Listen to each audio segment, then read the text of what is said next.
Bueno, bienvenidos a todos al quinto Congreso Iberoamericano de Teatro. Mi nombre es Yurani Giraldo, asistente de eventos académicos, y el día de hoy seré su acompañante en este tercer día de Congreso. Este año el tema central son las artes escénicas, poéticas y políticas para la paz.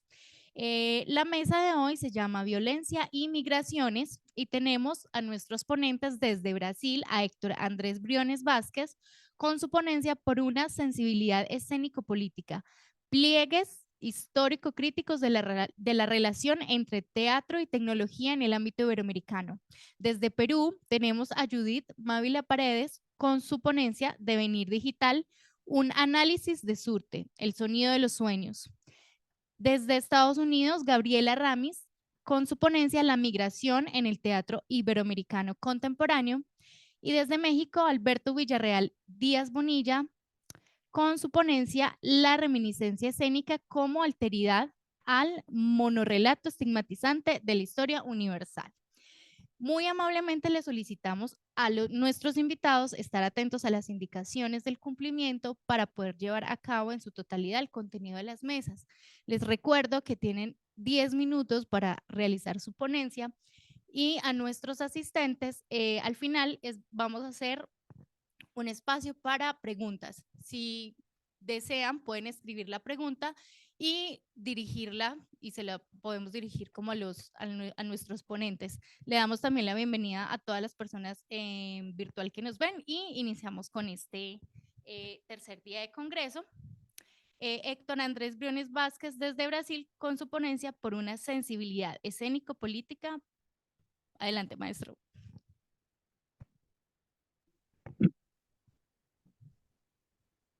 Voy a tomar el tiempo también aquí. Bueno, buenas tardes. Mi nombre, ¿me escuchan? ¿Me escuchan bien? Mi nombre es Héctor Briones, yo soy profesor en la Universidad Federal del Ceará, donde vivo actualmente, pero en el momento estoy haciendo un postdoctorado en Lisboa, en Portugal, en el Centro de Teatro de la Universidad de Lisboa, con supervisión del profesor Rui Pina Coelho. Y estoy haciendo un proyecto que es un mapeo en realidad sobre la relación teatro y tecnología en el ámbito iberoamericano, y es sobre eso que voy a hablar en el título de la ponencia que ya fue dicho. Y entonces lo que esta ponencia propone es discutir voy a leer y voy a hablar para atender el tiempo. Propone discutir una fuerza crítica de la relación escena y tecnología en el teatro iberoamericano dentro del contexto democrático neoliberal. Es un tipo de teatro, lo que estoy buscando y estoy proponiendo, que quiere discutir, que insiste en un saber cuerpo, que abra los hábitos perceptivos, en un saber sensible, que nos devuelva un sentido de lo político. Para eso, yo partí de 2 puntos, este proyecto parte de 2 puntos. Uno es un libro y otro es una práctica. El libro es este, se llama Elogio de la Lautec. Elogio de la Lautec es un libro de Rodrigo Alonso que va a investigar densamente sobre la relación arte visual y tecnología en Latinoamérica. Inclusive arriesga a ser un histórico hablando de artistas pioneros en la relación arte-tecnología como la Marta Minujín, que ya en la década de 60 va a ser una especie de arte telemática, cuando eso se torna más comprensible y posible en el siglo XXI, y el grupo Madi, que va a trabajar con interfaces electrónicas en sus obras visuales, una cosa que se torna famosa en Europa y en Estados Unidos, cuando estos artistas quedaron olvidados en la historia del arte contemporáneo. Entonces, él propone una revisión de esas prácticas.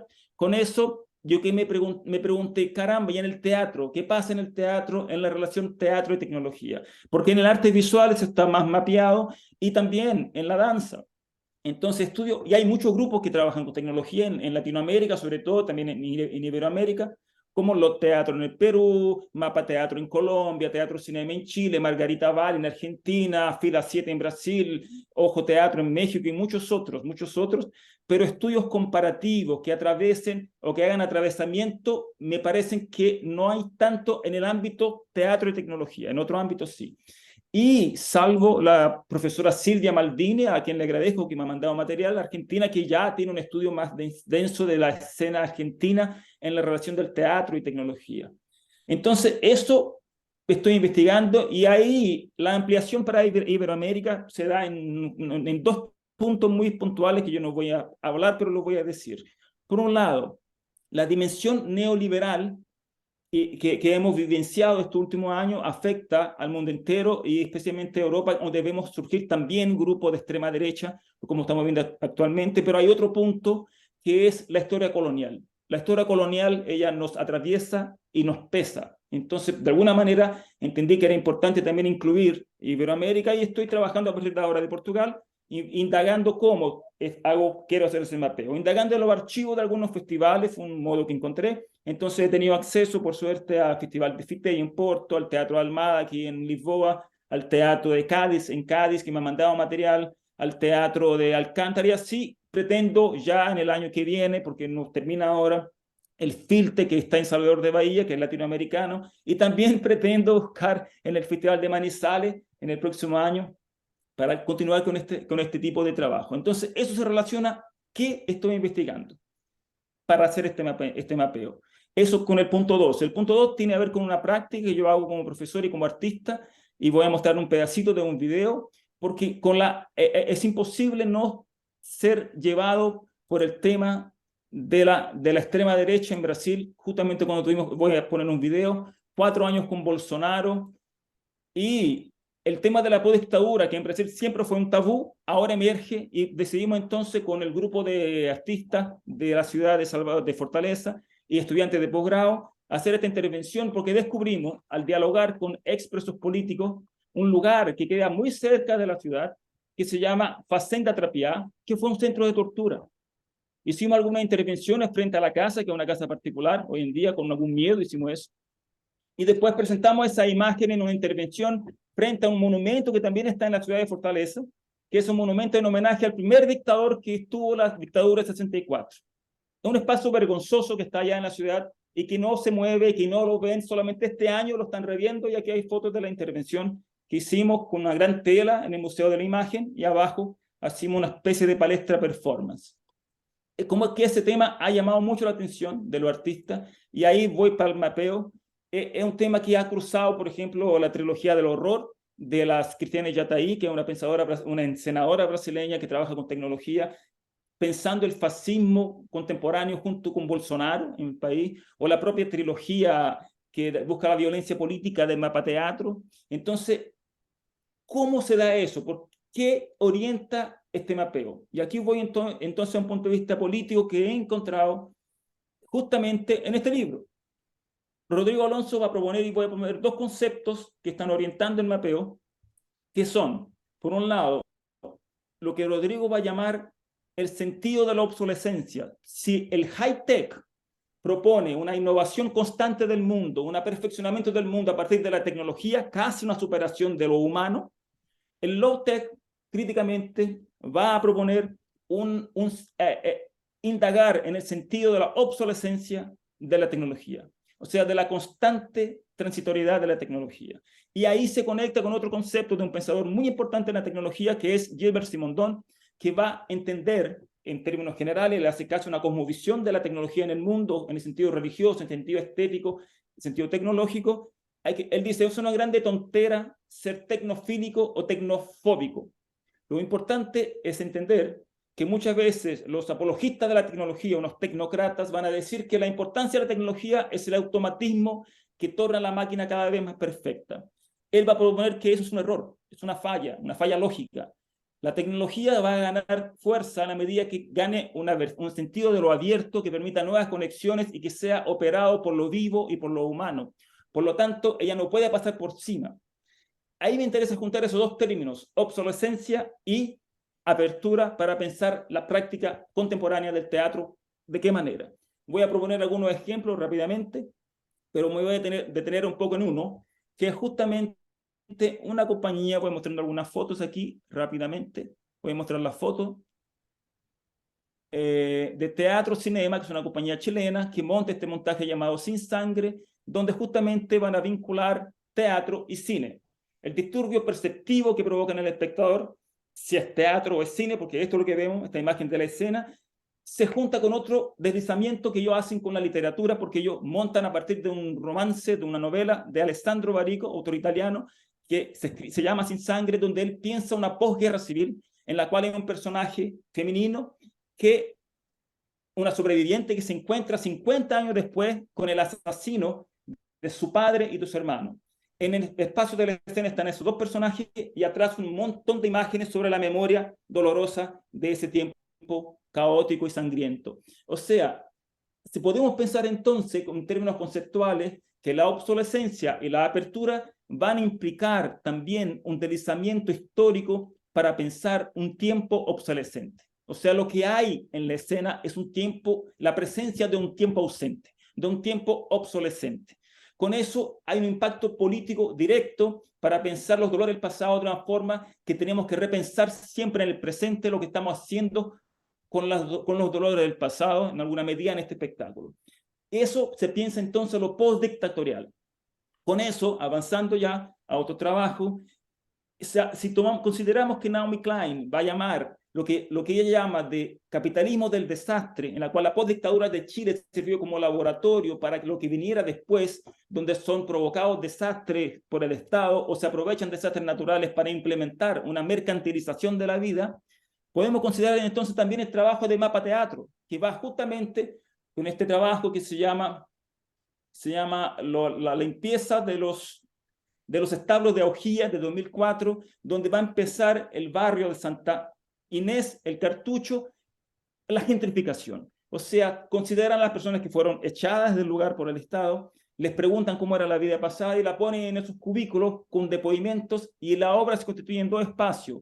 La galería de arte, en la cual se proyectan las imágenes que están siendo tomadas en el espacio en tiempo real, y la propia del espacio con esos depoimentos. O sea, en otro tipo de trabajo que va a pensar de esa manera disruptiva ese acontecimiento de la gentrificación, o también la que tiene Yataí, que con un trabajo llamado La Floresta que anda, el bosque que camina, va a pensar en ese espacio de intervención espacial en una galería, telas múltiples que se mueven, en la cual se proyectan depoimientos de personas que sufrieron violencia política y los actores son el propio público. Voy a explicar un poco más de eso. Y por último, quiero hablar también de señor Serrano, que va a trabajar con inteligencia artificial para preguntarse por un nosotros, pero no un nosotros de la colectividad como estamos acostumbrados, sino preguntarse, ¿será un nosotros? ¿Qué es lo que cabe en ese nosotros? O sea, se preguntan por los espacios de convivencia. Con eso me llama la atención una habla, y con eso voy terminando, de la Cristina Yataí sobre el proceso de creación, que ella va a decir, no ensayamos para repetir, ensayamos para provocar nuevamente lo que queremos producir, o sea, en el presente pero sin ensayo. Hay una complejidad del tiempo implicado en el proceso de creación que va a determinar que, para que se elaboren esas poéticas teatrales, se torna también imprescindible que se elabore una poética de la propia escena. Y esa poética nos va a permitir, y ahí voy a tomar, y con esto cierro, una habla de la Carolina Ponce León, que ella va a hacer una curaduría de los 40 años de Mapa Teatro y va a decir lo siguiente. Haciendo eco al trabajo del dramaturgo Heiner Miller, según el cual el teatro es un laboratorio de imaginación social, Mapa Teatro propone cuestionamientos estéticos, poéticos, éticos y micropolíticos que tensan el arco entre arte y vida, o sea, una potencia política de la imaginación. Es justamente esta potencia política de la imaginación que nos brindan estos artistas que estoy mapeando y que importa para pensar nuestro presente. La potencia democrática del presente, y aquí cito a Nelly Richard, pensadora chilena, en un lenguaje que respete y no oblitere lo más frágil y conmovedor de la memoria del desastre, para así poder abrir redes inéditas de inteligibilidad histórica. Con eso termina entonces mi ponencia. Muchas gracias. Le agradezco mucho y felicito al festival por este congreso.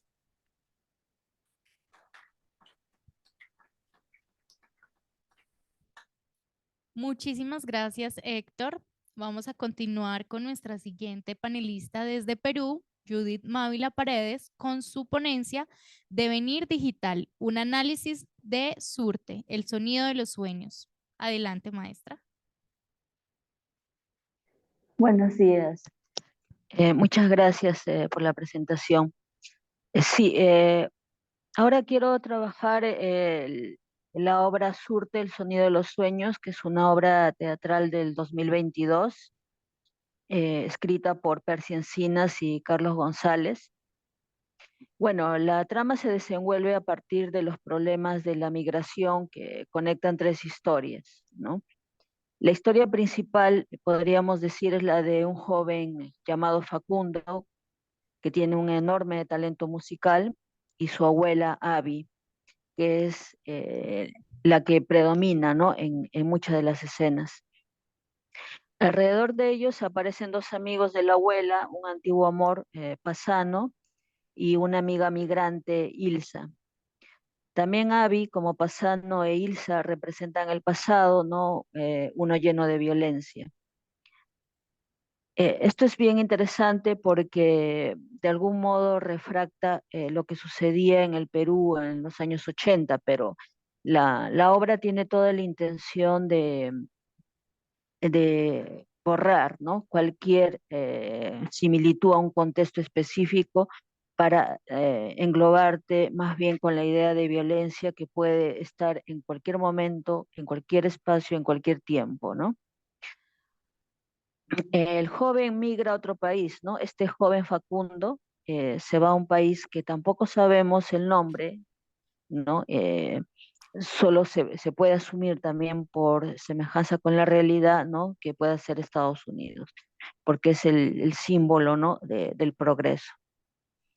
Uno que simboliza la prosperidad para poder hacer y comunicar su música. Sin embargo, termina enfermándose y luego muere. La obra representa la violencia política, como les decía, sufrida en el Perú en los años 80 y 90, y la enfermedad también.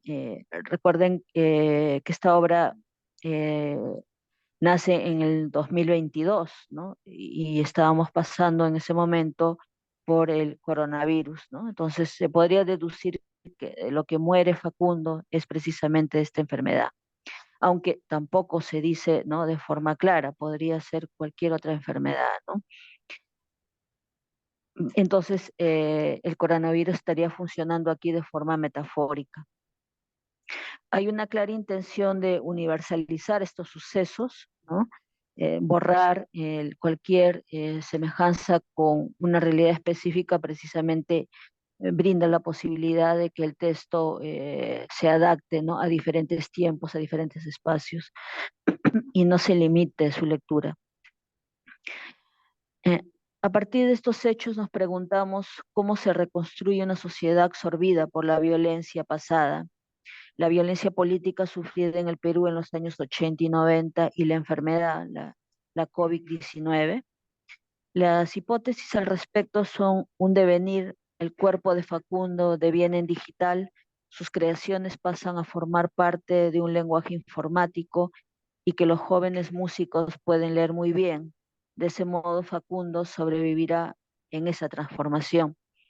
En cambio, el tema de la violencia política pasa más por un cuerpo caduco y parece estar condenado a perecer en los cuerpos de los sobrevivientes. La obra tiene una intencionalidad armónica que se sostiene con el lenguaje de la música, ¿no?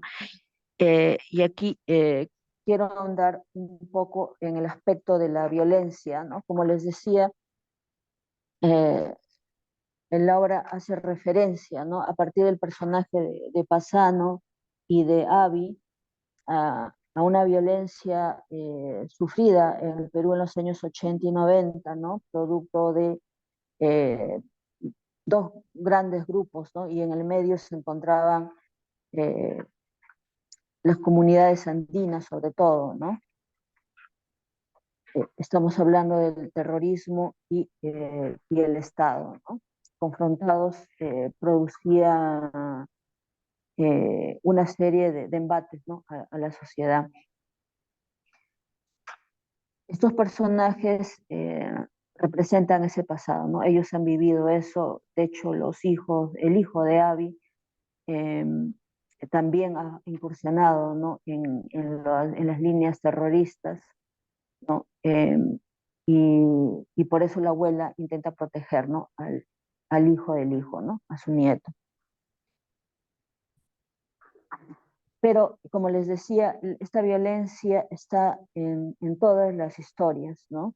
Y una de las historias que me llama la atención fuertemente es porque en la puesta en escena las actrices hicieron dobles personajes, ¿no? Una tenía el poder y la otra era la subalterna, y luego esas mismas actrices cambiaron de roles, ¿no? y una se asumió la subalternidad y la otra el poder, ¿no? Eh, ¿Y dónde vemos esta escena? Precisamente como parte de la burocracia migratoria, ¿no?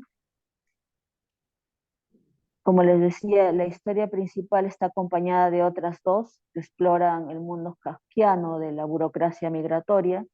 La naturalización de su injusticia, de sus asimetrías, se representa muy bien en el escenario, mostrando la verticalidad del poder. Ambas historias secundarias presentan a una mujer ejerciendo la arbitrariedad del poder y a otra sufriéndolo. En un acierto de dirección, la obra decide invertir los roles, asignando a las actrices en posiciones contrarias en cada una de las historias, haciendo deliberadamente que sean reconocibles, lo que permite sugerir la contingencia, la volubilidad de la posición que se puede tener en distintos momentos de la vida. Puede leerse entonces como un atisbo a otro mundo posible, precisamente a partir de estas dos historias, la de la burócrata, ¿no? Y la mujer deportada, ¿no? Que es una escena que sucede en migraciones, ¿no? Donde la mujer deportada intenta, ¿no? Que la burócrata acceda a sus deseos y no la deporten, ¿no? Del país. Luego esas mismas actrices con roles invertidos asume el papel de la señora Martel y Lucelia, donde la señora Martel es más bien una mujer que abusa de los migrantes, ¿no? Eh, y los violenta de tal modo que no respetan, ¿no? Ni los derechos más primarios, ¿no? Entonces, en toda la obra, la violencia está presente, ¿no? Porque hay alguien que detenta el poder y hay alguien que lo asume de forma sumisa, pero también hay una lucha constante, ¿no? Por revertir ese papel. Y es interesante cómo en la obra los personajes viejos, ¿no? En la historia principal, los personajes viejos son los que asumen el rol, ¿no? O mejor dicho, están vinculados, ¿no? Con la violencia política que sufrió el Perú, ¿no? Y en cambio, el personaje joven, en realidad el único personaje joven de todas las escenas, ¿no? De todas las historias, que es Facundo. Al final sí aparecen otros tres jóvenes, pero su papel es pequeño, ¿no? En relación a los demás y en relación a Facundo. Facundo es el único joven que predomina, ¿no? En todas las escenas. Y en él está presente la esencia de la rebeldía, más no el pasado, ¿no? Y la representación de Facundo más bien se ve atravesada por el problema de la enfermedad, ¿no? Es como que la obra colocara dos elementos históricos, ¿no? Eh, Tanto la violencia terrorista, pero también eh, la enfermedad, ¿no? Estaba atravesando todo el mundo. Y me llamó la atención ese hecho porque al final el único personaje joven muere, ¿no? Muere por esta enfermedad, muere abandonado, ¿no? En un país lejano que suponía la prosperidad, ¿no? Se quiebra la fantasía de progreso, ¿no? Que viene del norte. Eh, y, eh, y su cuerpo, ¿no? Como les decía, es el que deviene, producto de la tecnología, ¿no? Todo lo que él tenía en un material mucho más cercano al cuerpo, ¿no? Es decir, la escritura, ¿no? En papel, no niego que también sea una tecnología, ¿no? Pero no, es más cercana al cuerpo. Eh, ok. Ya para ir cerrando, ¿no? Este joven utilizando la categoría del Uxiwatari, ¿no? Deviene, ¿no? Deviene un ser molecular, ¿no? Se desterritorializa, ¿no? De su propio cuerpo, ¿no? Y deviene en tecnología, ¿no? Su música va a pasar a, a, a otras formas de comunicación, a otras formas de semiótica que va a producir que precisamente los más jóvenes puedan manipular, ¿no? ese tipo de creación, ¿no? Cito aquí lo que dice Deleuze y Guattari, ¿no? Si todos los devenires son moleculares, el animal, la flor o la piedra que devenimos son colectividades moleculares, esidades, no formas, objetos o sujetos molares que conocemos fuera de nosotros y que reconocemos a fuerza de experiencia, de ciencia, de costumbre, ¿no? Entonces yo añadiría que precisamente ahora ya hay otra forma de asidad, ¿no? Que deviene de la tecnología y gracias a esta el lenguaje musical, ¿no? Es el que pervive y es el que de algún modo crea una armonía en toda la obra, porque lo de la violencia política se queda de forma irresuelta, ¿no? Se queda en los cuerpos viejos, ¿no? Mientras los jóvenes parecen no saber nada al respecto. Gracias.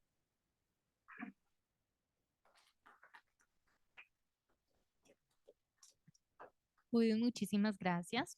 Continuamos con nuestro siguiente ponente desde Estados Unidos, Gabriela Ramis, con su ponencia La migración en el teatro iberoamericano contemporáneo. Adelante, Gabriela.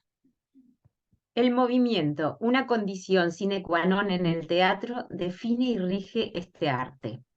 La migración está determinada por el movimiento. Quizás este plano común de actores inmigrantes haya llevado a la representación de estos últimos en el escenario desde tiempos inmemoriales.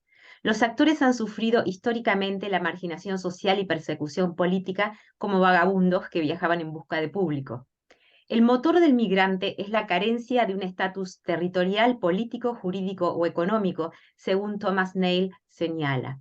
Aun cuando la migración pueda parecer la elección libre de un individuo, siempre implica la expulsión de una sociedad que se beneficiará con este movimiento. Aun cuando la migración pueda resultar una mejora económica o social, el proceso implica incertidumbre y riesgo para el individuo. La migración ha formado parte de la historia de Iberoamérica y como consecuencia ha sido un tema significativo en el teatro. Actualmente los países iberoamericanos son países receptores y expulsores y presentan movimientos migratorios internos. En Iberoamérica el inmigrante fue un personaje fundamental del teatro a fines del siglo XIX y principios del XX para reflejar los procesos sociales de aculturación y asimilación. Más adelante, muchos teatristas se vieron obligados al exilio durante las dictaduras del siglo XX. La imagen de un personaje llevando una valija en el escenario ha sido omnipresente en el teatro iberoamericano. En el siglo XXI, el tema de la migración se aborda en el teatro de Iberoamérica con fervor. Los espectáculos sobre la migración son numerosísimos y abarcan una variedad de formas. Teatro en talleres para inmigrantes en centros sociales y culturales, teatro como una forma de activismo en colectivos que abogan por los inmigrantes y teatro profesional. Se pueden identificar dos aproximaciones claramente diferenciadas, una referencial y otra poética. En el teatro profesional, con una aproximación poética, podemos ver la migración en dos espectáculos de dos actrices y directoras inmigrantes en Colombia. 7 años de silencio de Lorena Briscoe, argentina, y La extranjera de Mérida Urquía, cubana. Estrenada en Bogotá en 2017, 7 años de silencio presenta a una actriz argentina en busca de trabajo en los Países Bajos. La autora, directora y actriz es Lorena Briscoe, que fundó el grupo teatral Medea 73 en París en 2004. Para crear 7 años de silencio, hizo seminarios para extranjeros sobre su condición de inmigrantes y sobre este material escribió el texto en 18 meses. La obra cobró forma con la contribución del actor Bernardo García. Briscoe explora factores que afectan el proceso de aculturación, como la soledad, la lucha por la supervivencia y el fracaso del proyecto migratorio. La oficina del Departamento de Inmigración es el campo de batalla donde la actriz es sometida a un cuestionario. Un empleado señala su falta de adaptación y carencia de habilidades lingüísticas. Ella contraataca con comentarios despectivos y arrogantes sobre el país receptor. Está en riesgo la inclusión de la actriz en la sociedad y la lucha se traduce en el uso del espacio y del lenguaje verbal. En las escenas de la casa, sus acciones son anunciadas por la narración en presente de un observador. Las acciones precedidas por la narración dirigen la atención a la opresión del inmigrante. Si en el departamento de inmigración vemos a la actriz inmigrante fuerte e irónica, en la casa revela sus dudas y sus debilidades. Dice, cito, me siento como si estuviera repitiendo lo mismo todo el tiempo, porque ahora el tiempo es circular, no lineal, fin de cita.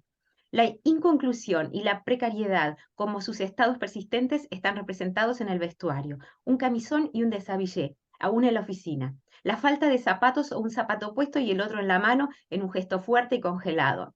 Jean Remus explica que, cito, el sujeto de la diáspora es espectral, no pertenece ni aquí ni allí, ya que su carácter incompleto es constitutivo, fin de cita. La presencia del inmigrante es irritante porque, como dice Svetlana Boym, el exilio es una transgresión cultural. Y como transgresora, la inmigrante es controlada. En la oficina la critican, se burlan de ella y la humillan. En la casa, el narrador anuncia las acciones de ella y manipula su cuerpo como un objeto inanimado. Los dos actores realizan una coreografía en que la repetición de rutinas contribuye a crear la percepción del tiempo circular de la actriz inmigrante. Hay una inversión de su rol en la vida. Se le niega la oportunidad de practicar su profesión, pero el monitoreo de su integración a la sociedad implica la intrusión estatal en su vida privada y provoca en ella la autorreflexión. El lenguaje verbal se presenta como un factor crucial, tanto en la búsqueda laboral como en sus interacciones sociales. El empleado no le permite hablar porque el manejo del lenguaje es pobre. El lenguaje verbal es un nexo de poder en las diferencias culturales o físicas, como señala Emma Cox, y como tal, el empleado lo usa para marcar a la actriz inmigrante como ajena a esa sociedad. Briscoe define su trabajo como teatro fractal. Los fractales son estructuras iterativas presentes a múltiples escalas y usadas en las matemáticas. En base a esta idea del fractal, John Briggs formula el concepto de reflectáfora, que es un procedimiento artístico para multiplicar el efecto de elementos que se reflejan unos a otros en la obra de arte. Este efecto crea conciencia de similitudes y diferencias entre los componentes de la obra de arte y simultáneamente la ambigüedad de componentes genera una riqueza artística en la estructura orgánica. Un ejemplo de reflectáfora es la narración al principio de la obra. Cito. Narrador. Aunque sus ojos están cerrados, está despierta. Cuando sus ojos están cerrados, piensa. Otras veces, recuerda. Otras simplemente escucha, como el mundo se despierta a su alrededor. Graznidos de patos, aleteos cercanos, los patos volando por encima del canal, el viento que casi arranca la valla del jardín. Fin de cita. Este texto, que se dice mientras la actriz toma impulso para levantarse de la mesa en la que está sentada, con los brazos alrededor de las rodillas y el rostro cubierto, adquiere nuevos significados cuando se repite en todo el espectáculo con la misma acción física. Lo que al principio parece una simple descripción de las primeras horas del día, luego revela el temor y el estrés en que vive esta mujer, no poder dormir y sufrir el acoso del pato, que representa la sociedad neerlandesa que la observa desde el jardín. Como en una pieza musical clásica con un tema con variaciones, en este texto los fractales funcionan para revelar nuevas dimensiones de lo que parece familiar. La reflectáfora en 7 años de silencio ilustra el procedimiento de defamiliarización de Victor Schlossly con una técnica que aumenta la dificultad y la duración de la percepción, creando conciencia de la elaboración del objeto. La reflectáfora es una forma de defamiliarización, pero su utilización en esta obra demuestra que el procedimiento no implica un espectador completamente perdido en la percepción del objeto artístico. Se descubren significados y se van multiplicando en capas a medida que la percepción avanza, mientras acciones repetidas iluminan escenas previas. El hecho de que la inmigrante de este texto sea una expatriada y no una migrante hace adecuado el uso de estos procedimientos. La urgencia de temas tales como la necesidad de justicia social dirigiría la atención al contenido en una función referencial, más allá de la elaboración o estructura del espectáculo en una función poética. A través del metateatro, Mérida Urquía, actriz y directora cubana residente en Colombia, ve la emigración como un viaje que lleva a la construcción de sí misma y a la adopción del teatro como hogar. En La extranjera, estrenada en 2014, 3 valijas como símbolo del viaje se vuelven el hogar para este personaje de la actriz, que se va de Cuba. Irse la convierte en la extranjera, pero también le permite encontrarse a sí misma en la memoria. Aunque generalmente el arte se señala como un agente que refleja y da forma a la identidad de una comunidad, en La extranjera la identidad en juego es la de la actriz. Responde al concepto de Eugenio Barba de tercer teatro como grupos teatrales de soñadores que buscan una respuesta a sus necesidades individuales. El texto está determinado por el metateatro, puesto que está basado en la autorreferencialidad y la referencia al mundo teatral. En La extranjera, Emilia decide abrazar la profesión de su abuela y emigrar. La profesión teatral se convierte en la única forma de identidad, pero la referencia es siempre Cuba. La mirada está dirigida al origen, más que al punto de llegada. Sin duda, La extranjera es el resultado de una autorreflexión, reforzada por el exilio lúcido, que como Jacqueline Chenier-Chandron señala, es generado doblemente por la condición de artista y de emigrante.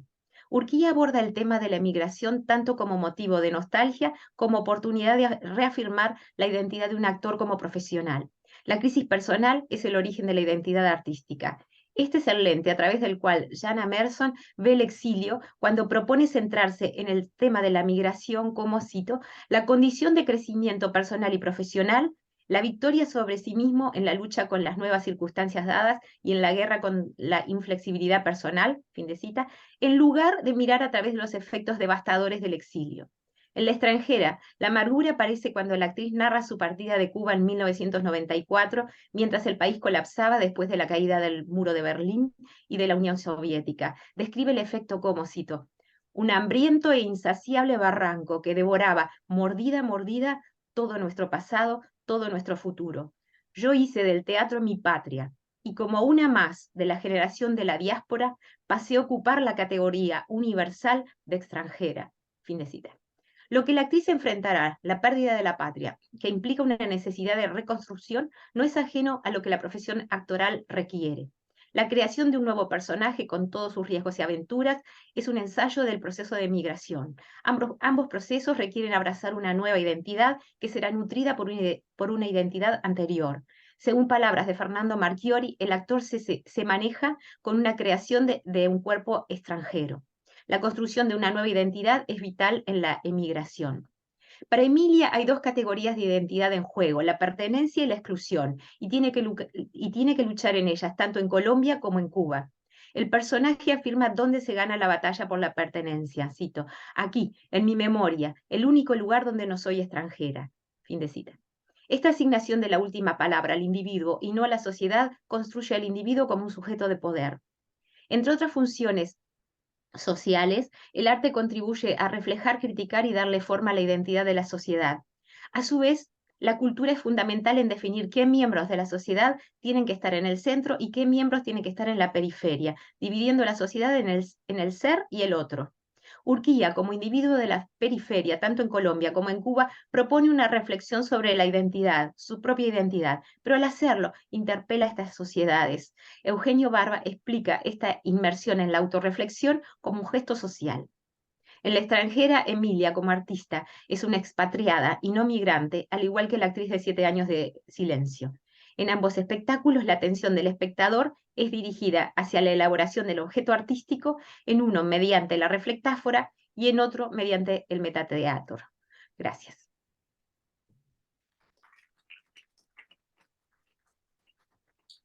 Muchísimas gracias, Gabriela. Continuamos con Alberto Villarreal Díaz desde México con su ponencia La reminiscencia escénica como alteridad al monorrelato estigmatizante de la, abro comillas, historia universal. Adelante, maestro. Muchísimas gracias, muy buenos días y un saludo a todas y a todos. He preparado una ponencia para ustedes. Número 1. 6 trabajos fundamentales tiene la historia. El primero es la expansión del pasado. Entre más construcción historiográfica, más se expande el pasado hacia su futura infinitud. La historia multiplica los hechos pasados. Leer lo historiado sobre lo acontecido en un solo segundo puede prolongarse por años o décadas. El segundo trabajo es la designación, administración e instrumentalización de lo olvidable. La separación entre lo que merece historiarse y lo que debe ser olvidado como una cáscara desechable del pasado. Por tercer trabajo tiene el dar escala y proporción al presente, situarle en un mayor que o menor que respecto a otras épocas, constatar su continuidad o escisión con los pasados siglos y establecer su posición en la jerarquía de los tiempos. asignarle valor de cambio, pesarlo y tasarlo. El cuarto trabajo consiste en hacer del pasado un monumento. Sea cual sea la escala del presente, siempre debe ser menor respecto al pasado. Pero un monumento histórico no es solo arquitectónico o urbanístico, sino todo libro o publicación construida desde la autoridad monumental del historiador y del prestigio académico de instituciones de piedra, porque toda sentencia histórica debe ser monumental. Por quinto trabajo tiene el proveer las fantasías y las perversiones sobre el futuro, derivadas de los deseos del pasado no realizados, ya que los irrealizados son ya hechos históricos y por ello citables y consultables. Son hechos, no fantasías. El sexto trabajo consiste en la regulación jurídica de las condonaciones y condenas que el pasado hace al presente. El pasado nos reclama y nos exhibe en aquellas promesas que no pudimos cumplir siendo presente.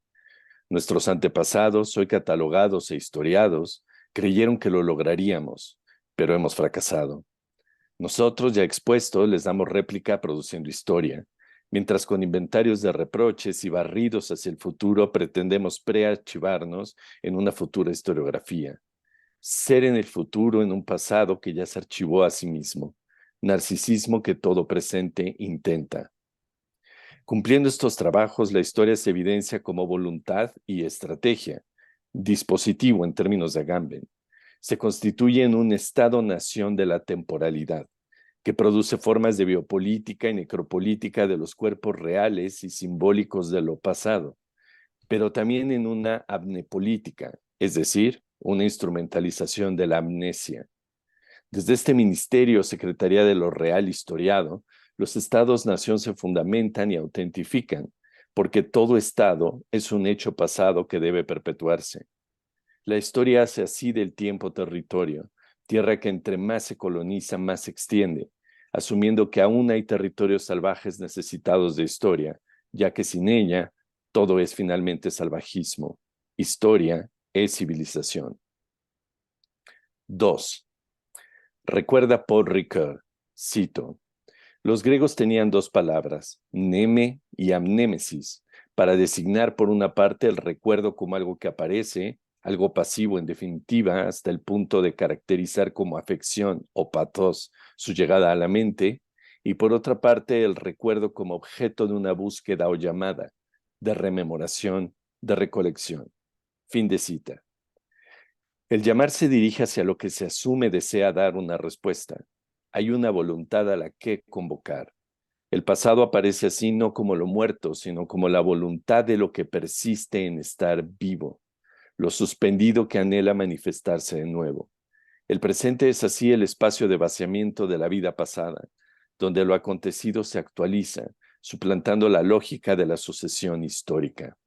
El presente es zona donde el pasado se desborda, colapsando el orden del tiempo, donde el pasado se convierte en un porvenir, porque lo que se desborda ahora seguirá haciéndolo en el futuro.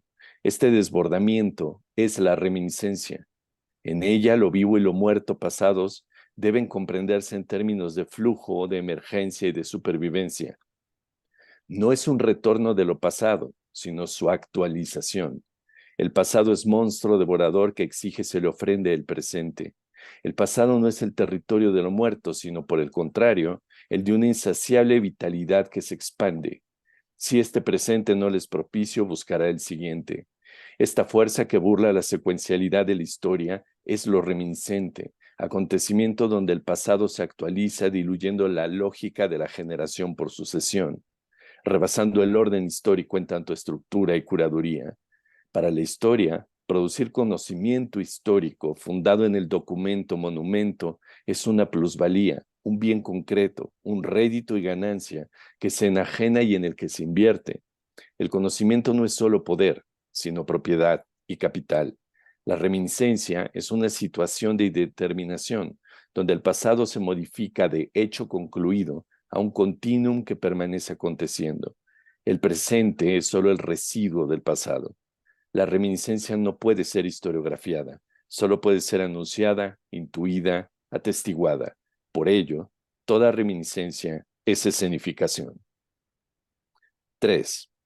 El ángel de la historia de Walter Benjamin, en tanto ángel que desciende, debería revelar un mensaje, pero el ángel de la historia, como el del paraíso, no trae la buena nueva, sino la expulsión. Necesario es mirar el epígrafe del pasaje 9 en sus tesis sobre la historia. La cita de Scholem proviene del Angelus. Cito, aún fuera yo tiempo vivo. Fin de cita. Benjamin revela que con ella, por medio del erudito de la Cábala, el anhelo de la historia de no solo atestiguar lo pasado, sino de ser productora de vida. Si para Benjamin la historia tiene un ángel, las reminiscencias escénicas son sus demonios. Los hechos son historiables, catalogables, pero los acontecimientos de los reminiscentes escénicos son fuerzas no racionalizadas, imposibles de historiografiar. La herencia, contable y medida, es la historia. La sangre es reminiscente. Bajo ella se crean y se destruyen familias, naciones, ciudades, se generan mayores extremismos o los más fuertes vínculos. La reminiscencia es silenciosa hasta su estallido absoluto en su invocación escénica. La interioridad y la privacidad de la vida cotidiana no son ocultamientos, sino lugares de espera, de germinación de lo reminiscente. Ahí donde la historia produce huecos o olvidos, se acrecenta la reminiscencia, en los sótanos húmedos de la historia, donde obtiene forma en la privacidad del recuerdo, en lo innombrable, ya sea por gozoso o por vergonzoso. Por ello, la reminiscencia escénica es el fenómeno fundamental del escenario, que produce la experiencia de presente de un pasado que no está en la historia biográfica personal. Lo reminiscente es una existencia que se actualiza en el vacío presente mediante escenarios. No es una crítica de la historiografía, sino otra forma de existir en el tiempo mediante monstruosidad encarnada y fantasmagórica. 4. La historicidad es antagónica a la escenificación. La historia y el arte moderno se cristalizan en la ilustración, concretamente con la invención del museo, que sella así arte con historia, con sus implicaciones de curaduría, conservación y colección que se espacializan en su estructura. Lo reminiscente, por el contrario, se actualiza en escenarios que no están fijos, sino que se actualizan una y otra vez. Así, mientras el museo resguarda las formas del espacio-tiempo, el escenario las disuelve, intentando diluir su capacidad misma de contención.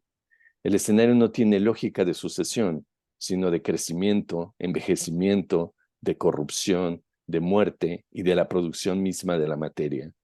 Que las prácticas escénicas no asuman su paradójico antagonismo histórico con la historia, asumiendo su naturaleza reminiscente, resulta en la política cortesana de lo escénico intentando justificar su existencia, dando su utilidad como subherramienta o subalterna de la ética, la moral, del espectáculo o de la política. Se subordina a la historia, a su teoría y a su doctrina de conocimiento y plusvalía, eliminando así su natural fuerza reminiscente. Hastie Sleman lo explica de la siguiente manera, cito, el prejuicio antiteatral se urde como un hilo conductor desde la filosofía antigua y el odio de Platón a la teatrocracia, pasando por los padres de la Iglesia y Rousseau hasta llegar a la actualidad. En el teatro, la filosofía y la teología reconocen su propia imagen distorsionada, que deben expulsar de la polis del logos o también de la Iglesia, para salvaguardar el pensamiento, el orden, la moral, las buenas costumbres o lo correcto y la fe. Por cierto que desde algún tiempo se vive una nueva variante de este conflicto. No hay ningún teatro, ningún festival, prácticamente ninguna producción artística que no crean que debe legitimarse, en lugar de enfocar los reflectores en el verdadero logro representado por los esfuerzos de la estética teatral. Esta forma de ennoblecimiento teórico y de clasificación del arte solo provocará, en el fondo, una devaluación inconsistente. Fin de cita. La aceptación de la reminiscencia como fenómeno escénico antitético a la historia universal, que desfonda aquel monorrelato angélico y por ello de divina universalidad, es un acto indispensable para abandonar la subordinación escénica, y más aún, para devolver la complejidad a los fenómenos reminiscentes con toda la desmesura del vertido del pasado hacia el presente, con su liberadora y herética deshistorización de la vida. Muchas gracias.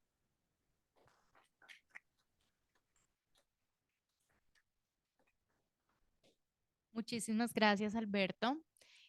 Bueno, con eso ya terminamos con todos los ponentes. Vamos a abrir en este momento un espacio para preguntas. Si alguien tiene alguna pregunta, alguna duda que quiera resolver o algo que quiera decir, este es el momento. Y también abrimos espacio para nuestros asistentes virtuales para que hagan sus preguntas. ¿Alguien?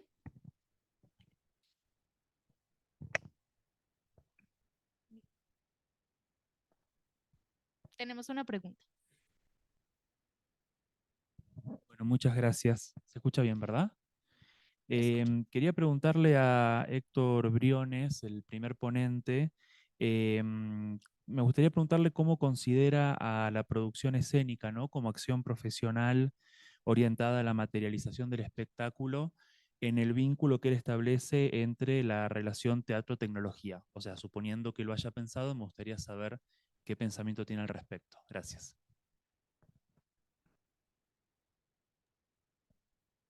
Por favor, ¿tienen el micrófono en mano para entender Sí. mejor tu pregunta? Porque me quedó un poco por alto de Sí, saber cómo es la producción escénica, en qué claro. sentido. En La, pre- general, la- Claro, tal cual. La pregunta tenía que ver en la relación que establecías entre teatro y tecnología. Yo me preguntaba si en algún momento habías pensado a la acción profesional de producir espectáculos en vínculo con las dos dimensiones que mencionás. es una pregunta interesante porque eso se relaciona con la industria y en cómo eso que se da. Entonces yo creo que es una pregunta muy que llega en un punto que muchas veces poco pensado, justamente que son los factores. Bueno, eso se da no solamente con teatro y tecnología, ya se da con teatro en toda la instancia en realidad. Es pensar el factor de producción y poética, ¿no? Entonces yo creo que es una brecha abierta para pensar, porque generalmente las producciones están pensadas dentro de un ámbito bastante neoliberal. Los festivales de teatro están pensados en un ámbito bastante neoliberal muchas veces porque necesitan de recursos y hacen el juego para poder sobrevivir. Entonces yo creo que ahí sí hay un impasse de cómo las prácticas se aprovechan de ese impulso, porque por ejemplo, muchos de los grupos que yo cité tienen financiamiento extranjero, no son financiamientos nacionales. ¿No? No tienen como ser, porque los financiamientos nacionales prácticamente o no existen. Bueno, en Brasil paró todo con Bolsonaro, ahora se está retomando una producción que ya venía, que tiene una cierta fuerza, pero no es tan fuerte como los países europeos, ¿no? Hay otros países que Bolivia tiene muy pocos proyectos que apoyan ese tipo de iniciativas. Entonces se dan muchas veces es un problema pensar en realidad. No tengo ninguna respuesta definitiva, pero yo creo que los artistas que han logrado traer una contundencia política a partir de esa mirada más contemporánea del teatro actual en Latinoamérica, está sabiendo cómo operar sin rendirse, por ejemplo, pienso en Mapa Teatro, sin rendirse al discurso neoliberal. O sea, aprovechan las posibilidades porque saben que las posibilidades son nuestras. Hay una cosa que es común y que no fue retirado del común. Un poco en ese impasse se encuentra en ese lugar. Yo creo que eso sería un poco la respuesta que me podría aproximar a esa problemática. Y es una problemática contundente, eso surge en cada festival o en cada producción, ¿no? Uno tiene que lidiar, ahora un congreso como este, tiene que lidiar con tecnología de alto costo muchas veces, que está financiado por una serie de otros procedimientos que estamos aquí sometidos, y tenemos que aprovechar eso o por lo menos jugar con eso para poder pensar críticamente lo que estamos haciendo en el mundo. Yo creo que los artistas, muchos de ellos han generado, han logrado hacer eso en alguna medida. Muchas gracias.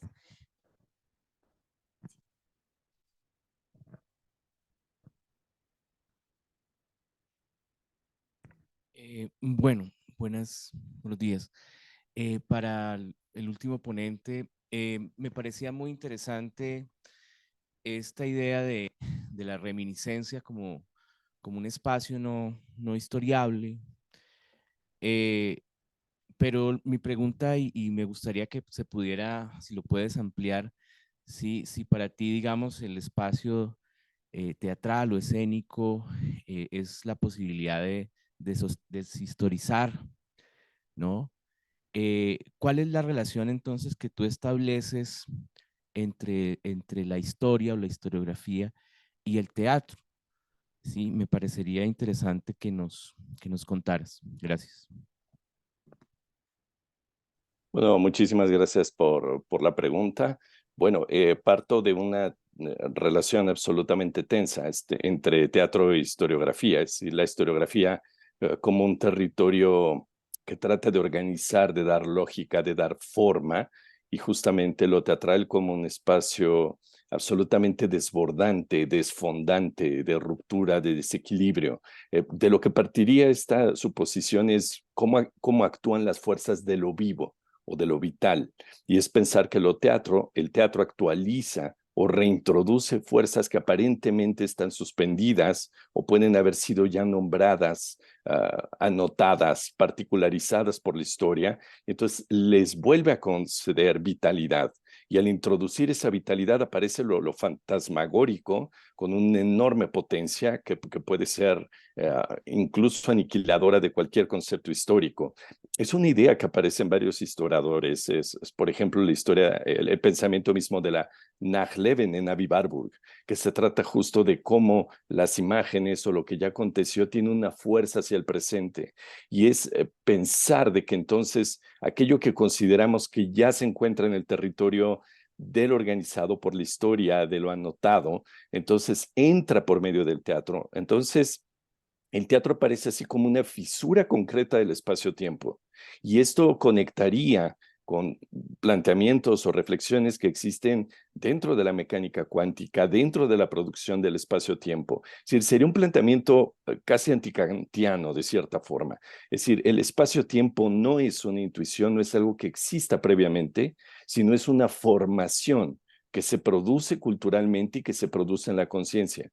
Y sería el teatro el que genera el espacio-tiempo como existencia concreta, como percepción específica. Es decir, antes del teatro y de las escenificaciones en general, no podríamos construir conciencia del espacio-tiempo. Así que entonces el teatro y la historia serían dos formas de pensar qué es el espacio y qué es el tiempo. Entonces, por eso la necesidad de pensar un concepto como lo reminiscente, es decir, algo que surge, que se desborda, que se introduce al presente, y también pensar el presente como un vacío, como un lugar donde entonces las fuerzas del pasado están actualizándose una y otra vez. Es algo que tiene que ver más con una filosofía justo que podría abrevar de tradiciones, incluso dentro de Occidente, que no son las canónicas, como el pensamiento, por ejemplo, de Whitehead, como en la filosofía, o que incluso está cerca de pensamientos donde lo teatral fue el centro, por ejemplo, el teatro de la mente de Giulio Camillo en el siglo XVII,